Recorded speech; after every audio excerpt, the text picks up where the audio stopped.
Ayan, testing ako ng drone na ginagamit ko. Actually, yung quality nito is just like a toy, pero okay na rin. Nakapag-practice ako using an ordinary drone.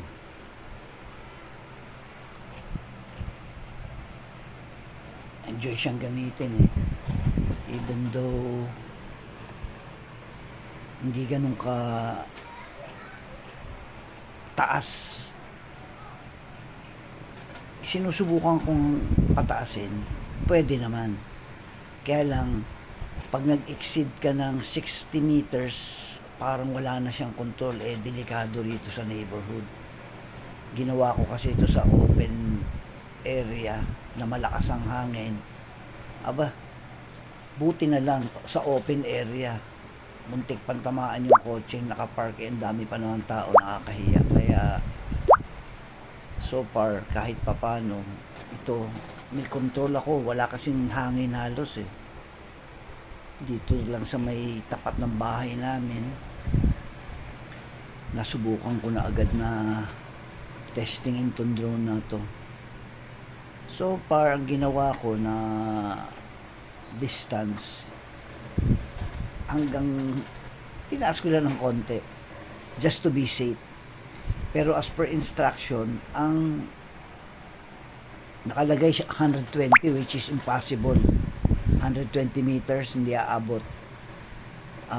Kaya based dun sa testing ko, 60 meters ang pinaka safe para may control pa ako. Mahirap na, puro ba kabahayan to, paano kukunin ko napunta sa bubong.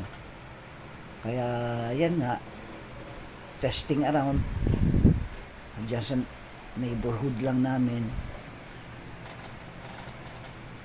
Nakakatuwa nga kahit papano, ngayong edad ko na to, nagkaroon ako ng time para at least makapaglaro nitong toy na matagal ko nang pinangarap nung kabataan ko.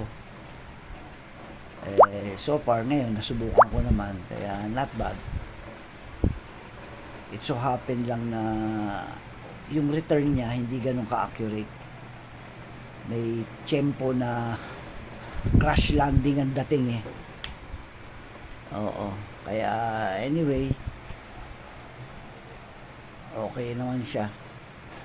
Thanks for watching.